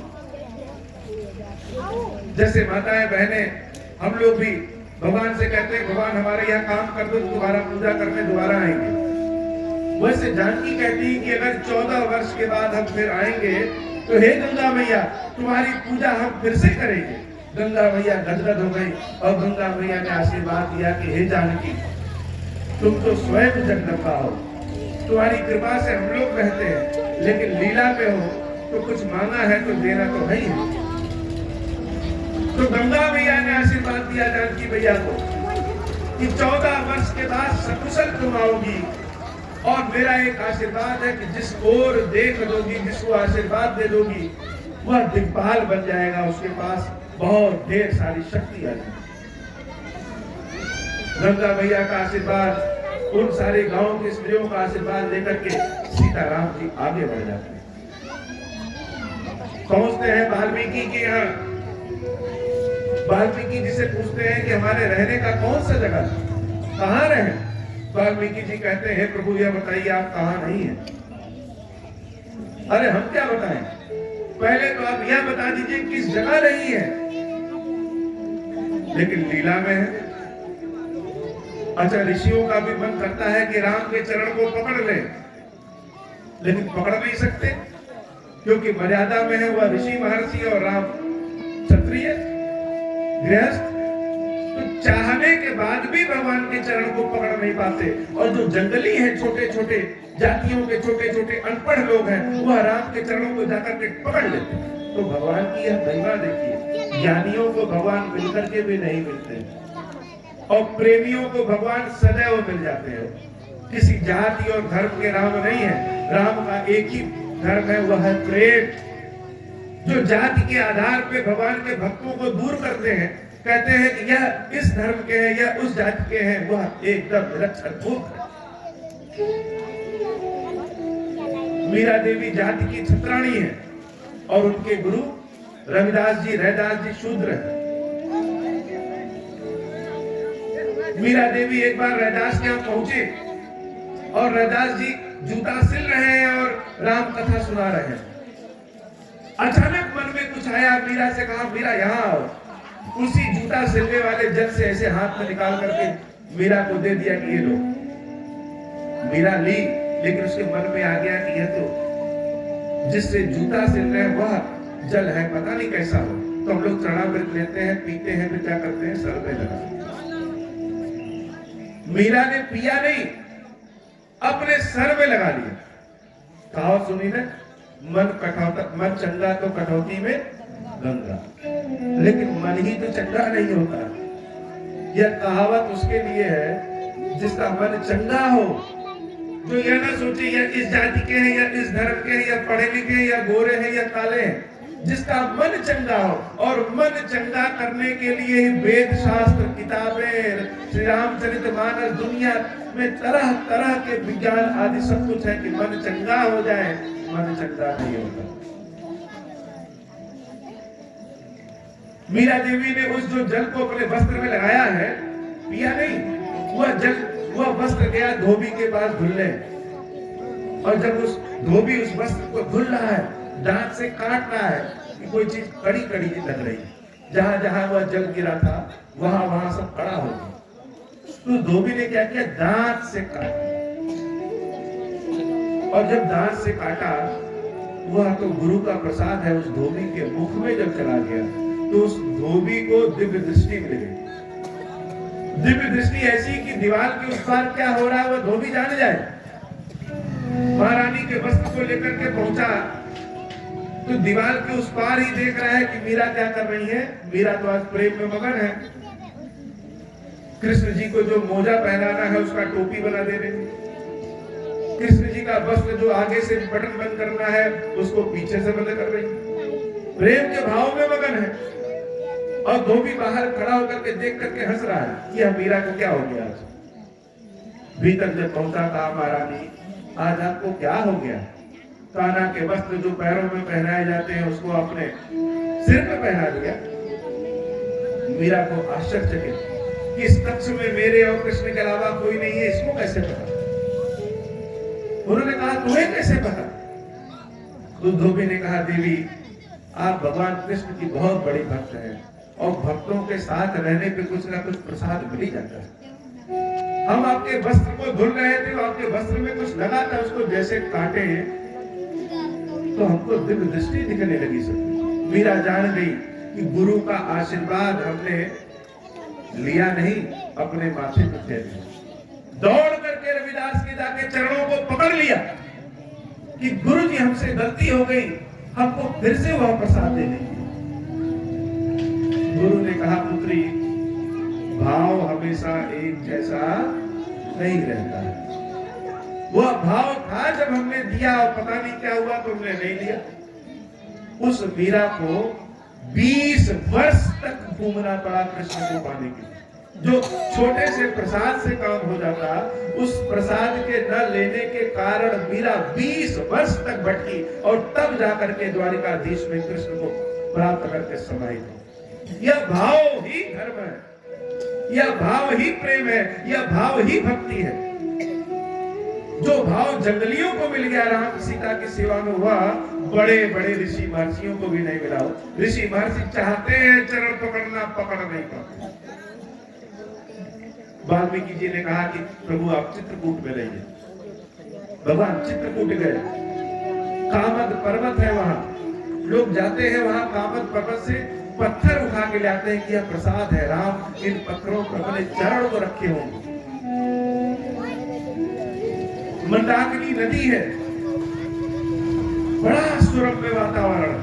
और जब राम चित्रकूट में रहने लगे तो चित्रकूट जो स्थान है वह बड़ा गौरवान्वित हो गया। जैसे हिमालय के यहाँ पार्वती जब प्रकट हुई तो हिमालय में सारे तीर्थ आ गए, उससे चित्रकूट का मान मर्यादा बढ़ गया कि अब तो सीताराम जी रह रहे हैं। भगवान का वास जहाँ होना है वहां देवता लोग भी जंगलियों का भेष बना लिए कि राम हम लोगों से तो काम कहेंगे नहीं, तो लाओ जंगलियों के भीलों का भेष बना करके गए और राम जी के लिए एक बड़ी सुंदर कुटिया बना। एक कुटिया बड़ी सीताराम के लिए और एक कुटिया छोटी लक्ष्मण जी के लिए। और बना कौन रहा है? उन जंगलियों के भेष में रूप बदल करके। तो भगवान की सेवा सबको नहीं मिलती, भगवान की कथा सबको नहीं मिलती। गाना तो YouTube पे आप सुन लेंगे, लेकिन यह भाव प्रकट करने के लिए राम कथा सुनना पड़ता है। जंगलियों ने राम जी के लिए और लक्ष्मण जी के लिए कुटिया बनाई और पत्तों की शैया बिछाई, फूलों की शैया बिछाई। सारे जंगली सीताराम की सेवा के लिए, कोई पानी भर रहा है, कोई पानी ले आ रहा है, कोई वस्त्र धुल रहा है, कोई भोजन बना रहा है, कोई औषधि ला रहा है कि प्रभु के चरणों में दर्द कर रहा होगा। भगवान बहुत दूर से पैदल आए हैं, उनके चरणों में लेपन लगा दिया। और राम का जीवन बड़ा आनंदमय हो। अयोध्या में वह सुख नहीं जो चित्रकूट में सुख है। भगवान बहुत दिनों तक वहां रहे और जब जान गए कि भीड़ बहुत इकट्ठा हो गई है तो उस जगह को त्याग दिया। जब भीड़ कहीं बहुत ज्यादा इकट्ठा हो जाए, लगने लगे कि अब यह गांव जो शहर बनने वाला है, तो सीताराम जी उसको छोड़ करके चले जाते। देवी अनसुईया के यहाँ पहुंचे। अनसुईया जी ने देवी सीता को ऐसे वस्त्र दिए जो वस्त्र कभी गंदा नहीं होता। ऐसे ऐसे ऋषि महर्षि जंगलों में है, ऐसा वस्त्र दे दिया कि वस्त्र ही कभी गंदा नहीं है। और अनसुईया के बारे में तो सब कहते हैं, भक्त कोई है तो अनसुईया है, जिसके मन में कोई लोभ कोई लालच ना हो वह अनसुईया है। और अनसुईया के प्रसाद के फलस्वरूप गंगा की एक धारा मंदाकिनी के रूप में चित्रकूट में बहती है। चित्रकूट अर्थात जो चित्त हमारा है उसमें जब राम भर जाए वही चित्रकूट। उस स्थान को छोड़ करके भगवान दंड कारण के जंगल में पहुंचते हैं। दंड कारण का जंगल कैसा है? बड़ा पथरीला, छोटे छोटे पेड़ हैं वहां, कांटेदार पेड़ है, पूरी जमीन पत्थर। भगवान वहां पंचवटी में निवास करते हैं, जहां आज हम लोग इसको कहते हैं नासिक। बड़ी सुंदर कुटिया बनती है वहां, गोदावरी नदी के किनारे भगवान का निवास होता है।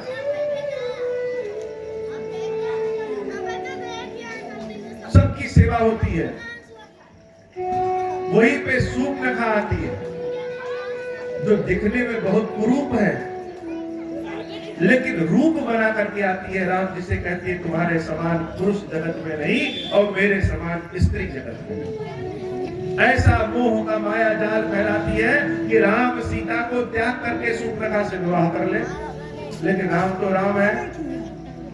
आंख घुमाया और लक्ष्मण जी ने सूर्पनखा के कान और नाक दोनों एक क्षण में काट दिया। यह कथा बहुत बड़ी है और बड़ी रसीली है, लेकिन राम जी की कथा एक महीने भी एक सुनाइए तो भी पूरी नहीं होने वाली। और राम जी की कथा 1 मिनट भी सुन लीजिए तो अमृत है।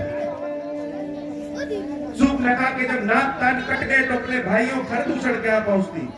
खरदूषण से घोर युद्ध होता है राम का, और खरदूषण का वध करते हैं राम।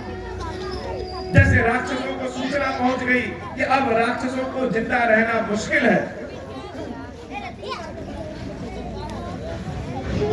बात रावण के पास पहुंचती है और रावण सोचता है कि लाओ हम अकेले जाकर के देखें, क्योंकि खरदूषण को जो मार देगा वह साधारण मनुष्य तो नहीं हो सकता, वह स्वयं ईश्वर हो सकता है। रावण चुप करके जाकर के देखता है। सीता आगे आगे दौड़ती है, राम पीछे पीछे दौड़ते हैं। सीता कहती है कि राम तेज जाओ, दौड़ो। धनुष बाण लेकर के तुम बहुत तेज दौड़ ले रहे हो, लेकिन प्रेम जहां है वहां पीछे हो। राम अपने हाथों से गजरा बनाए हैं कि सीता को पहनाएंगे। गजरा पहनाने के लिए दौड़ते हैं और सीता भागती है, जैसे बच्चे भागते हैं, खेल करते हैं। वैसे ही सीता राम का प्रेम पंचवटी के जंगलों में, दंडकारण्यों के जंगलों में एकदम बसंत की बहार की तरह। जब सीता को लगा कि राम थक गए हैं और दौड़ नहीं पाएंगे, तो सीता स्वयं आकर के राम की गोद में बैठ गए और राम अपनी जानकी के बालों में गजरा लगाते हैं, बड़ी सुगंधित। तब तक रावण इन सारी चीजों को देख रहा है। हमारे सुखों पे दूसरों की नजर रहती। रावण को लगा कि यह सीता तो स्वयं देवी है और धनुष के तोड़ने में हमको प्राप्त नहीं हुई थी, आज इसको हम प्राप्त कर सकते हैं। मन में दुर्भावनाएं कब खरपतवार की तरह ऊपर बढ़ जाए कोई नहीं जानता। तो राम तो ईश्वर है। रावण सोचता है कि ईश्वर है कि नहीं अभी पता चल जाएगा। तो एक सोने का कपटी मृग बनाता है रावण। रावण का एक राक्षस है मारीच, बड़ा मायावी। राम जी ने मारीच से कहा कि तुम सोने का मृग बन जाओ और सीता राम की कुटिया के सामने घूमते रहो। मारीच सोने का मृग बन जाता है और सीता राम जहां प्रेमालाप कर रहे हैं, जहां खेल कूद रहे हैं, जब सामने से वह कपटी सोने का मृग निकलता है तो खेल खेल में सीता कहती है राम यह मृग हमको चाहिए। राम कहते हैं क्यों चाहिए? सीता कहती है इसका वृक्षाला बहुत सुंदर बनेगा। किसी जीव की, किसी निरीह जीव की अगर हम हत्या कर दें अपने लाभ के लिए, अपने लालच के लिए, तो क्या यह पुण्य का काम है? और कर्म का फल सबको भुगतना है, यह राम कथा सिखाती है, चाहे देवी सीता ही क्यों ना। राम भी कुछ सोचे नहीं, इतने बुद्धिमान व्यक्ति राम, लेकिन जब होली रहती है तो दिमाग बदल जाता है। सीता ने मृग मांगा है सोने का, धनुष बाण उठाए, तरकस को पीठ पे बांधा, लक्ष्मण से कहा लक्ष्मण तुम सीता की रखवाली करना और जब तक मैं वापस ना आ जाऊं तुम जाना नहीं। राम कथा सुनते रहिए तो नींद बड़ी अच्छी आती है। जब भी राम कथा सुनेंगे तो नींद बहुत अच्छी आती। कभी अगर नींद ना आने की बारी हो, अपने घर में YouTube पे राम कथा चला लीजिए, एकदम सुनिए। तो राम जी धनुष उठा करके उस मृग को पकड़ने के लिए दौड़ पड़ते हैं। सीता अपने आंखों से, अपने नेत्रों से राम के इस रूप को देखती है। क्या पता, शायद उनको भी नहीं पता है कि यह अंतिम समय है जब इस राम के रूप को देख रहे हैं। रावण कहता है ये भगवान है। अरे यह भगवान नहीं है, कपटी है। यह लोगों के सामने आडंबर रचते हैं कि भगवान है। सोने के मृग के पीछे भाग गए। यह तो लालची व्यक्ति है, पाखंडी है। लोग कहते हैं सीताराम भगवान है। कैसे भगवान? थोड़ा सा सोना देके उसके पीछे दौड़ गए। रावण जान जाता है कि यह भगवान भगवान कुछ नहीं है। राम उस मृग के पीछे दौड़ते हैं और एक तीर जब उस मृग को चलाते हैं, वह मृग हे लक्ष्मण, हे लक्ष्मण, हे लक्ष्मण कह करके मर जाता है। सीता जब अपने कानों से हे लक्ष्मण सुनती है तो लक्ष्मण जी को कहती कि जाओ देखो राम कष्ट में है। लक्ष्मण भैया कहते हैं हे देवी, राम कभी कष्ट में हो ही नहीं सकते। सीता को लगा कि लक्ष्मण नहीं जाएंगे। सीता ने लक्ष्मण को दुर्वचन कहे कि लग रहा है कि तुम्हारी इच्छा कर रही है कि तुम्हारा भाई मर जाए और तुम इस जानकी पे अधिकार जमा लो। तुम्हारे मन में खोट आ गया। अब तो जैसे लक्ष्मण के कानों में किसी ने तीर चुभो दिया हो। लखन जी जिन्होंने सीता के पैरों के अलावा कभी सीता को देखा ही नहीं, ऐसे कुविचार वाले वचन जब लक्ष्मण जी सुने तो अपने बाण से लक्ष्मण रेखा खींच करके कहते हैं कि हे देवी, जब तक हम लोग वापस ना आ जाए इससे बाहर न जाइए। रावण को मौका मिल गया और जैसे कुत्ते गांवों में घुस जाते हैं घरों में, एक घर में घुसेंगे, देखेंगे कोई देख ना रहा हो तो बर्तन में अपना मुंह घुसा देंगे। वैसे ही रावण के कान खड़े हैं कि सीता का हरण कर लें, लेकिन लक्ष्मण रेखा बीच में। तो सीता में एक बड़ी अच्छाई है कि जो घर पे आता है उसको भूखे नहीं भेजती। कभी कभी हम अपनी अच्छाइयों में मारे जाते हैं। साधु के वेश में सीता का हरण कर लेता है रावण। और जब राम जी वहां लक्ष्मण को देखते हैं, कहते तुम यहां क्यों आ गए? मैंने तो कहा था सीता की रक्षा करने। दोनों भाई दौड़ते हुए जाते हैं, लग रहा है कुछ अनहोनी हुआ है, और वहां देखते हैं कि सीता तो नहीं है। राम की स्थिति बड़ी गड़बड़ हो गई। सीता सीता सीता सीता करके रोते हुए राम विचलित होकर के अपने भाई लक्ष्मण के साथ सीता को ढूंढ रहे हैं। और सीता तो रावण के पुष्पक विमान पे बैठे रो रही है कि हाँ रघुवीर, हमको क्यों छोड़ दिए। रास्ते में जटायु मिलते हैं, जटायु गिद्ध। उसने देखा कि सीता तो रो रही है और सीता का यह रावण हरण करके ले जा रहा है। रावण से युद्ध कर बैठता है, लेकिन कहां रावण और कहां जटायु। जटायु के पंखों को रावण अपने तलवार से काट देता है। जटायु भूमि पे गिर पड़ता है और इंतजार करता है कि कब प्रभु आए और हम बताएं कि सीता का हरण हो गया। राम जी विचलित होकर के घूम रहे हैं। सामने जब जटायु को देखा तो जटायु ने कहा कि प्रभु सीता का हरण राम कर ले गया। राम जी अपने हाथों से जटायु के पंख को फैलाते हैं, कहते हैं तुम अपने शरीर की रक्षा करो। जटायु कहता है कि प्रभु गिद्ध भले हैं, लेकिन इतना ज्ञान तो हम भी रखते हैं कि मृत्यु के समय मुख में राम नाम नहीं आता है। और आज तो हम राम की गोदी में सोए हैं, हमसे ज्यादा दूसरा धन्य संसार में कोई हो ही नहीं सकता। इसलिए मुझे मृत्यु चाहिए।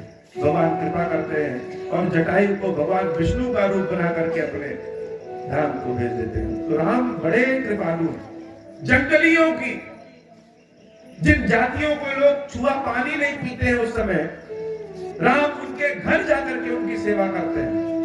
तो जाति केवल एक है, वह भगवान के प्रेम का है, बाकी सब निरंतर।